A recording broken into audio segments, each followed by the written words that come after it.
On vous retrouve, chers invités, pour la suite de Regard croisé Boniface Agbovi. Nous avons également Ibrahima Acha et Sylvestre Béni. On parlait de la France et surtout du premier tour des législatives. Le parti du président Macron perd du terrain. Sylvestre, vous aviez la parole. Oui, je disais en fait que la percée donc, de Marine Le Pen aussi peut également jouer au niveau du Parlement. Même si Emmanuel Macron arrivait donc à se positionner en tête du peloton, c'est-à-dire être le premier aux sorties des législatives, il y a déjà la NUPES qui est là. S'ils arrivent donc à coaliser avec Marine Le Pen, vous verrez que même au niveau des débats au Parlement, ce sera encore très houleux. Déjà, imaginez le seul Mélenchon, quand il prend la parole au niveau de l'hémicycle, ça fait trembler. Encore qu'il y a aussi cette dame-là, et Marine Le Pen qui viendra et tout. Vous verrez que ça deviendra un peu plus compliqué ce quinquennat-là pour Emmanuel Macron. Voilà, donc la démocratie veut quand même toutes ces situations-là. Et je veux véritablement qu'on ait ce schéma-là pour que et la France soit beaucoup plus enracinée, comme on l'appelle le pays des droits de l'homme, même si. La campagne électorale, c'est cette semaine. Comment vous la voyez, Ibrahima Acha? Non, il faut dire que cette semaine, il y aura beaucoup plus d'effervescence parce que au premier tour, vous savez que c'était presque muet. Les gens ne se sont pas donnés comme il le fallait. Surtout le grand Macron. Il y avait pas Macron ne s'était pas impliqué davantage dans ces élections. Et cette semaine il aussi, a fait comme lors des élections présidentielles. Tout à fait. Et voilà. Et cette semaine aussi, il est très occupé. Quand vous voyez un peu son agenda, il doit aller en Roumanie, il doit rencontrer qui. Donc ça voudrait dire qu'il ne sera pas présent. Mais je pense que son état-major va faire le nécessaire. Et surtout dans le cas de Mélenchon, je vois déjà des gens qui sont au front. Ils veulent mobiliser les Français, ils veulent toucher toutes les couches socio-professionnelles de manière à ce que au soir de dimanche prochain, ils puissent prendre le dessus, puisque c'est leur ambition, ou bien s'ils n'arrivaient pas à avoir la majorité absolue, mais tout de même forcer Macron à aller vers une cohabitation comme nous venons de le dire. Donc je vois un peu les autres aussi qui vont s'agiter. Marine Le Pen aussi, puisque quand vous suivez un peu Marine Le Pen, dans ses intentions, ce n'est pas pour avoir une majorité relative ni absolue, mais c'est d'avoir un nombre important de députés à l'Assemblée nationale. Elle veut faire savoir aussi son opinion, elle veut faire savoir aussi son idéologie, elle veut influencer la politique française. Et c'est ça, même le positionnement actuel. Elle ne vise pas le poste de Premier ministre, elle ne voudrait pas, ce n'est pas son ambition, c'est pas être présidente de l'Assemblée nationale, mais c'est d'être présente dans le débat qui engage la République française. Et je pense que ça, c'est déjà un élément très fondamental. Et surtout qu'elle-même, elle dit qu'elle veut avoir autant de députés. Tout ça, là, ça voudrait dire que cette semaine ne sera pas du tout aisée. Ça ne sera pas du repos à son niveau. Elle va aller à la rencontre plutôt de l'électorat français, convaincre l'électorat français pourquoi pas miser sur ses chevaux, s'il faut le dire. Alors Boniface, il va falloir aller chercher également ceux qui se sont abstenus au premier tour. Oui, habituellement, nous venons de le dire, c'est la première fois que nous avons atteint un taux d'abstention très élevé, je crois, à 57. 52. Oui. 52. Contre, je crois, 51 en 2017, je crois. Oui. Donc c'est énorme. Vous savez, la société française, comme Sylvestre l'a dit, ça dit, je ne comprends pas cette société. C'est que c'est au deuxième tour. Là, on doit faire des études sur la France. C'est au deuxième tour que les gens s'affolent, les gens veulent s'affirmer, les gens, etc. Vous allez voir que tout ce que nous disons tout à l'heure. Et quand Ibrahim l'a dit tout à l'heure que Marine Le Pen ne voudrait pas briguer. Elle n'a pas tellement de oui. Peut-être qu'au deuxième tour, l'envie viendra. Voilà, l'envie viendra. C'est possible. Tous les politiques, aujourd'hui, tu vas t'afficher comme ça ne va pas, mais la nature peut te déposer là-bas. Marine Le Pen ne peut dire que non, je ne veux pas la primature, donc il faut aller. Donc ça veut dire que tout le monde va jouer au tout pour le tout. Ils vont aller maintenant vers l'électorat, même plus à ceux qui se sont abstenus, et puisque c'est ça qui reste. Tout le monde a son état-major et son électorat. Maintenant, il faut aller puiser maintenant dans les 57 ou bien 52% pour pouvoir gonfler la chose. Donc, ce qui n'irait pas vraiment, ce qui irait à l'encontre du président Macron, c'est quoi? Vous avez dit tout à l'heure que son agenda est tellement chargé. Et lui seul, il a la capacité de parler aux gens. Même quand il a échoué sur le plan social, etc., où Mélenchon et, comme on l'appelle, Marine Le Pen, voilà, il sait comment parler aux abstentionnistes pour qu'ils puissent lui répondre. Souvenez-vous que lors de l'élection présidentielle, c'est comme ça s'est passé. Mais tout le monde a été surpris que c'est Macron qui a été plébiscité. Donc c'est comme ça qu'il quitte mollement. Mais devant lui aussi, il y avait Marie Le Pen. Marie Le Pen qui l'a sauvé. C'était Mélenchon. Qui n'avait pas aussi c'était Mélenchon. Maintenant que compliqué. Mélenchon est entre Macron et Marine Le Pen. Et ça, je crois que c'est la campagne là, au deuxième tour, qui va déterminer vraiment l'allure et la physionomie du résultat au soir du dimanche prochain. Si vous le permettez, on va donc quitter Paris pour Kinshasa. Les combats entre les forces armées de la République démocratique du Congo et le M23 se sont intensifiés mardi 7 juin dans le territoire de Rutshuru, Nord Kivu. Les deux forces s'affrontent sur l'axe Sabino dans le groupement de Jomba, à près de 110 km au nord-est de Goma, vers la frontière de l'Ouganda. Sylvestre Béni, on vous retrouve, c'est vrai, depuis que les hostilités ont repris entre le M23 et Kinshasa, on ne vous a pas vu ici. Alors, quel regard vous jetez sur ce qui se passe actuellement entre Kinshasa ou bien entre la République démocratique du Congo et le M23 ou bien entre la République démocratique du Congo et Kigali? Non, je crois que vous avez très bien planté le décor. Vous avez très bien planté le décor parce que je ne dirais pas que je ne ferai pas une fixation sur ce que je fais aujourd'hui. Mais si vous permettez-moi de faire un peu l'historique même de ce conflit-là. Et inviter aussi l'Union africaine à être beaucoup plus, donc, à s'investir beaucoup plus dans ce conflit-là que d'être souvent donc, à prendre des sanctions contre le Mali. Vous savez, ce conflit au nord Kivu ne date pas donc d'aujourd'hui. Je crois que le conflit où le Kivu a balancé depuis 1994. C'est-à-dire au lendemain donc, du génocide rwandais, il y a quand même les Hutus qui sont venus donc, du côté donc, se réfugier du côté donc, de la RDC dans cette province, dans cette partie donc, de la République. Mais Kigali pensait que le fait que, vous savez, il y a quand même les Tutsis qui sont restés là au pouvoir et tout ça.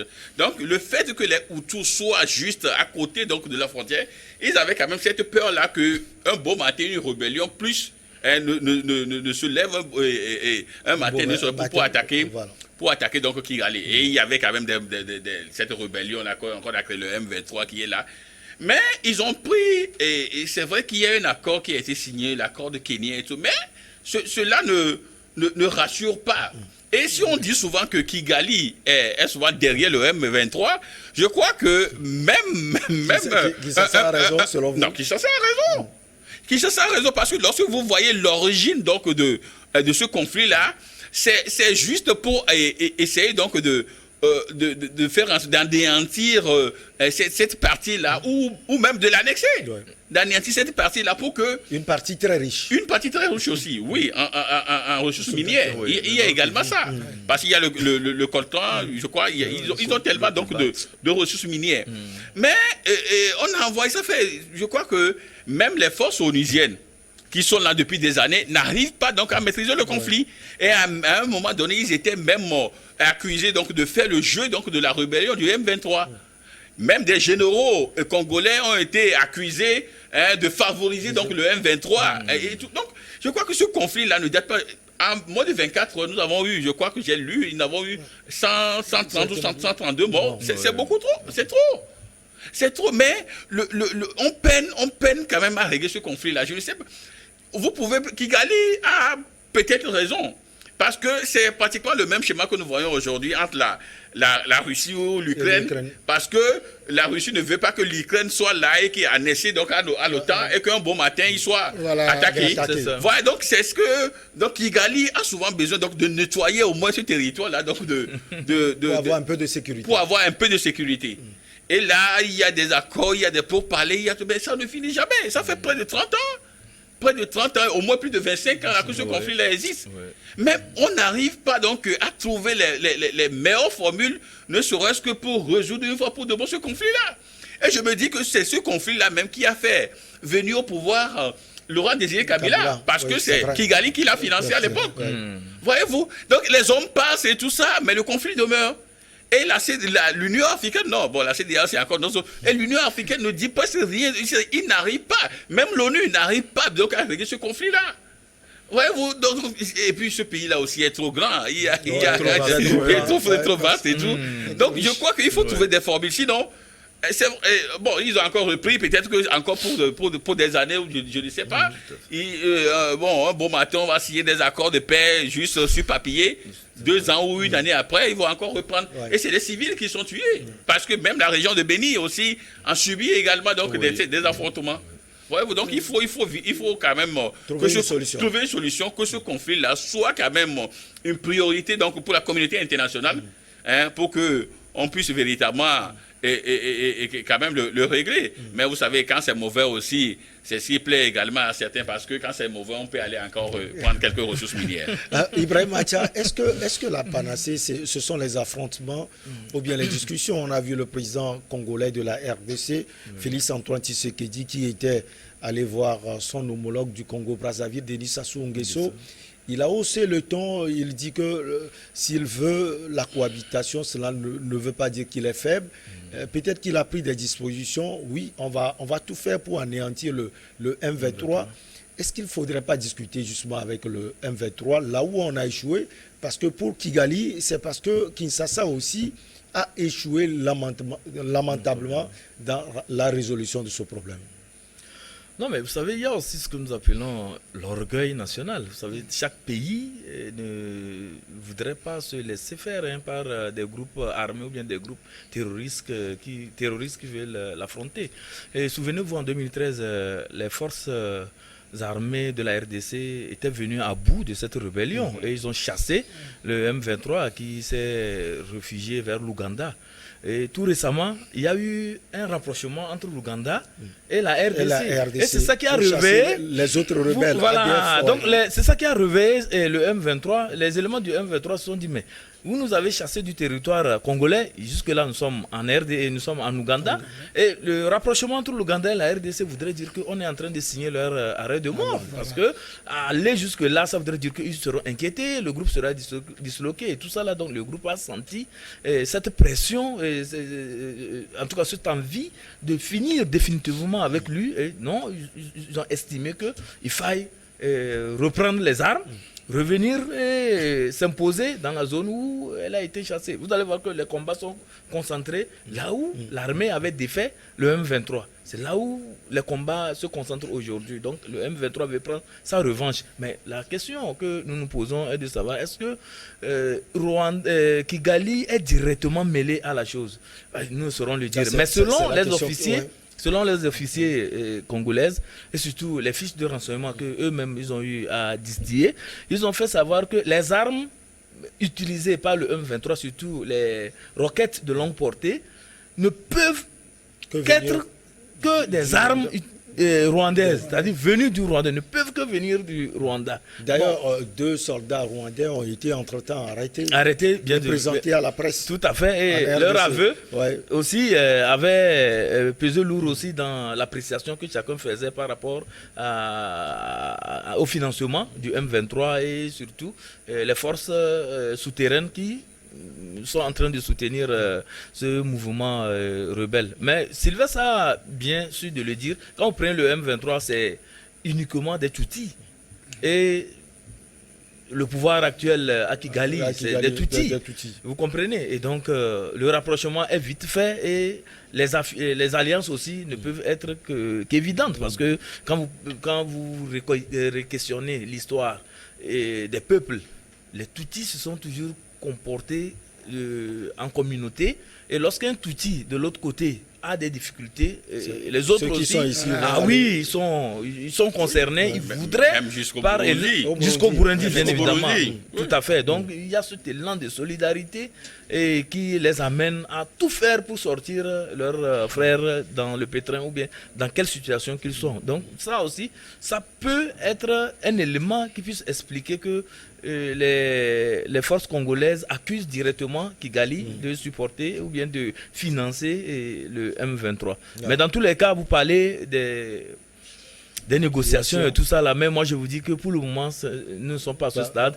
Il faut un rapport de force. Les gens ont comment l'appelle-t-on, la force du feu. Donc chacun voudrait s'affirmer et je sais qu'au fini ça va terminer comme ça, mais c'est dommage pour l'Afrique parce que le plus souvent on a des solutions faciles mais on va des solutions compliquées. Et c'est quand on est vraiment fatigué qu'on revient aux solutions très faciles dont vous évoquez, l'appel à la négociation. Et pourquoi pas aller vers des mécanismes là où tout le monde se retrouve dans un creuset et ensemble on fait évoluer le pays. Mais on ne veut pas passer par là, on veut toujours s'affronter par orgueil, chacun voudrait s'affirmer. Je pense que c'est des choses que nous devons, surtout la nouvelle génération, il faudrait qu'on aille vers là. Boniface Agbovi, on avait entre-temps parlé de la médiation du président Joao Lourenço. Finalement, cela a échoué. Est-ce que, comme Sylvestre l'a dit, est-ce qu'il ne serait pas bien que l'Union africaine puisse aller parler au président Paul Kagame et au président Félix Antoine Tshisekedi?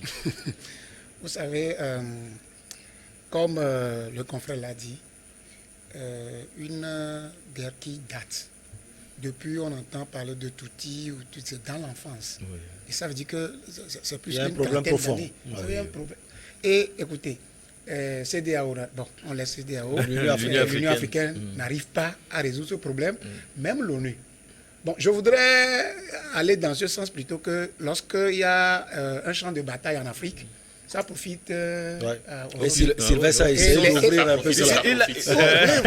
Donc, ceux-là aussi pris que la tension dégénère. Parce que quand la tension continue, que vous créez ces choses de négociation, on va négocier, il y a des émissaires qui arrivent. Bon, celui-là qui est arrivé en tant que, comment l'appelle-t-on, expert, il ne peut pas. Ça dit que la guerre là était avant qu'il ne naisse, il ne peut pas. Il ne peut pas. Quand toute une communauté, ça dit qu'une institution, Union africaine n'arrive pas. Et qu'est-ce que l'autre là peut venir faire? Donc ça va échouer. Mais il faut que l'Africain repense autrement les choses. C'est pourquoi la génération qui monte maintenant, qui comprend que nous sommes assis sur des mines d'or, mais nous sommes sérieusement pauvres. Il faut que les gens pensent comme ça pour savoir que nous pouvons parler entre nous, savoir ce qui se passe, pas amener quelqu'un pour médiateur. Ça dit que si nous savons que nous avons un intérêt commun, tu le sais que ça c'est à moi, ça c'est à toi. Qu'est-ce que quelqu'un viendrait entre nous alors que la personne va venir aussi chipper quelque chose? C'est comme ça la communauté internationale. Les gens accrédités à l'Union européenne, etc., ils vont créer des situations de il faut un médiateur, etc. Mais ce qui est en dessous, on appauvrit le peuple. Il y a quelqu'un qui dit que quand deux éléphants se battent, c'est les petits gibiers qui en souffrent. Voilà que dans combien de minutes, il y a 130 morts déjà, c'est grave. Et quand ça continue, vous allez voir que c'est les pauvres et la population là qui va... Donc ça a échoué, ça continue toujours à pas échouer. Si ces gens-là même ne s'asseyent pour véritablement parler de ce qui se passe, il faut qu'on connaisse la source pour qu'entre eux, ils s'échangent. Sinon, bon, on peut créer des situations, je ne crois pas que ça pourrait... Ça dure et ça perdure. Alors, est-ce que vous voyez ce conflit au-delà des forces armées de la République démocratique du Congo et du M23, c'est-à-dire s'intensifier vers Kigali? Vers Kigali, non, vous savez, ce que la RDC peut faire, c'est également de faire subir un échec cuisant, et comme ils l'ont fait il y a quelques années, donc essayer donc de dépoussiérer la zone donc des rebelles du M23, c'est ce qu'il peut faire. Il ne peut pas aller au-delà. Il ne peut pas aller au-delà. Mais sauf que de l'autre côté aussi, Kigali aussi va jouer son va-tout. Va jouer son va-tout pour que au moins il puisse garder une certaine position.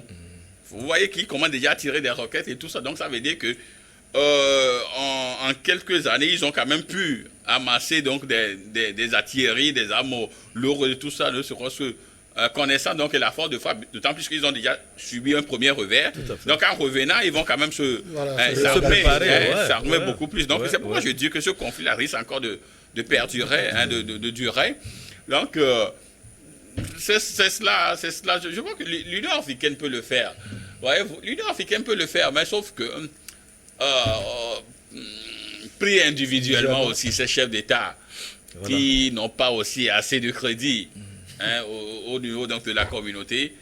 C'est là où le bas blesse aussi, parce que je ne vois pas peut-être quelqu'un qui n'a pas assez d'aura aller dire quoi que ce soit à Paul Kagame. Le président Macky Sall, le président de la... Voilà, les gens qui sont là, qui sont vétérans, qui ne veulent jamais partir et tout ça. Donc, on manque pour l'instant donc de punch. Au Burkina Faso, nous avons vu que lors donc, des affrontements, il suffisait que le roi donc des Moronaba puisse appeler les militaires, leur dire mais les gars déposer les armes, ils l'ont écouté. Vous voyez, c'est des personnalités comme ça qu'on a besoin comme en Afrique. Mais si vous voyez un peu, si on voit un peu, bon, au niveau donc du continent, on peut en trouver. Si c'est la personne idéale, je crois que l'Union africaine peut le faire aussi. Mais sauf que l'Union africaine aussi, c'est des discours, c'est des séminaires, c'est des rencontres avec des chefs d'État, et puis bon, voilà quoi. Pas d'actes concrets. Pas de rien de concret. Comme même, c'est-à-dire, c'est même acabit que la CEDEAO, quoi. C'est même acabit que la CEDEAO, il n'y a rien de concret à ce niveau. Ibrahim Matia, entre-temps, on a pensé également à une force sous-régionale pour aller déloger le M23. On a vu ces derniers temps l'Ouganda qui accompagne la République démocratique du Congo à chasser les rebelles des ADF. Est-ce que l'Ouganda, Kampala, va participer à cela? Est-ce que vous voyez également Brazzaville, Luanda et toutes les capitales ensemble avec la RDC pour aller chercher les rebelles du M23? Non, ça serait... les rebelles donc de Kigali. Non, ça serait un peu difficile. Ça serait un peu difficile parce que quand vous prenez un peu Kagame, et quoi qu'on dise, c'est un monsieur qui pèse dans la région là-bas. Et personne ne voudrait s'attirer les foudres de Kagame. Et donc, chacun essaie de marcher sur les œufs. On peut beau avoir cette vision d'aller vers une force qui pourra aider à pacifier les zones où il y a des tensions. Mais les chefs d'État qui sont actuellement aux affaires, vu les alliances aussi qu'ils ont et tout ça, les relations, les courants dans lesquels ils se retrouvent, nous sommes dans une dimension que chacun voit aujourd'hui clairement, mais il y a les autres dimensions aussi que nous ne maîtrisons pas, où ils se retrouvent. Chacun règle ses problèmes. Voilà, où chacun règle ses problèmes. Donc vraiment c'est un peu compliqué. Et là, je me dis que au niveau de la zone de l'Afrique centrale, il peut peut-être se regrouper, mais pas pour aller mater le M23 quand même, hein, c'est peut-être chercher des passerelles pour que voilà, les choses se passent beaucoup plus normalement et sans entre griffes et effusion de sang. Parce que quand on veut aller mater cette rébellion, il faut s'attendre à ce que les alliances aussi se nouent et que Kigali aussi fasse parler de lui. Au-delà de Kigali, même en Europe, il y aura aussi des soutiens. Oui, il y aura des soutiens. Oui, il y aura des soutiens. Et tout ça là, ça ne va pas vraiment faire du bien à la zone. Donc l'idéal, comme tous nous l'avons dit ici, c'est d'aller vers la paix. Et comment aller vers la paix? Il va falloir que les leaders là, tous ceux qui se positionnent au niveau de ces forces là, en commençant par Félix Tshisekedi, qui doit montrer des signaux aussi, d'apaisement, des signaux aussi, pas de faiblesse, de compromis, non de compromission. Voilà, pour amener le M23 à entendre raison et à comprendre la nécessité de déposer les armes pour que la paix revienne dans la zone. Et cette paix à Bovi, c'est peut-être voir le président Félix Antoine Tshisekedi et le président Paul Kagame ensemble discuter. Ouais, bon, ça peut être différemment ou pas. Le problème, c'est que il hurle que la paix arrive dans cette zone pour ne pas faire perdre la vie des innocents. Inutilement. Mais il faut savoir que lorsqu'il y a un mouvement, il y a une force derrière. On ne peut pas chasser le M23. C'est pas possible. Entre-temps, ils étaient chassés. Et ils sont réfugiés à Ouganda ou bien quelque part. Ils sont revenus. Ça veut dire que la source n'est pas prise en compte. C'est pourquoi ça revient. Donc c'est un mouvement. C'est un mouvement bien armé. Quand ils sont revenus, ils sont bien armés. Ça veut dire que ce que le confrère a dit, ça veut dire que la chose là peut durer. Peut durer. Maintenant, comment couper ça? comment couper ceci. Paul Kagame, dans la zone là-bas, comme le confrère l'a dit, vraiment, c'est un dur. C'est un dur. C'est un dur. Chacun a peur de rentrer dans ses affaires, puisque tu peux disparaître n'importe quand. Donc, tout le monde voit ça et ne veut pas rentrer dans ces pièges-là. Et la diplomatie fait tellement que chacun tire peut-être son épingle du jeu pour ne pas tomber dans l'affaire de Paul Kagame. Mais je continue toujours par réitérer qu'il y a une force derrière M23 là, et qui doit comprendre l'enjeu, et circonscrire les choses d'une manière ou d'une autre pour que la paix vienne dans cette zone. Sinon, on risque beaucoup. Mais il y a également une dimension que peut-être que nous ne voulons pas, c'est quand il y a conflit donc au nord Kivu que c'est un peu profité pour vendre des armes. Voilà. C'est clair. Donc, voilà. Et donc il y a tous ces paramètres-là aussi à observer. C'est ça. Je le dis, quand la situation est pourrie, ça profite à certains. Voilà. Donc voilà, donc il y a tellement donc, de paramètres, même si la faute d'interposition donc de l'ONU qui est dans la zone depuis des années, qui n'arrive pas.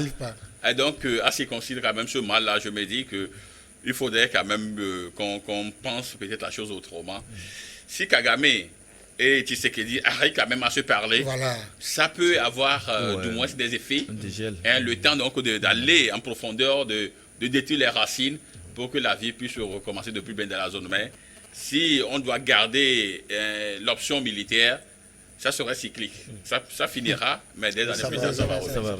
Allez, on marque la pause pour le journal et on retrouve après nos invités pour la suite.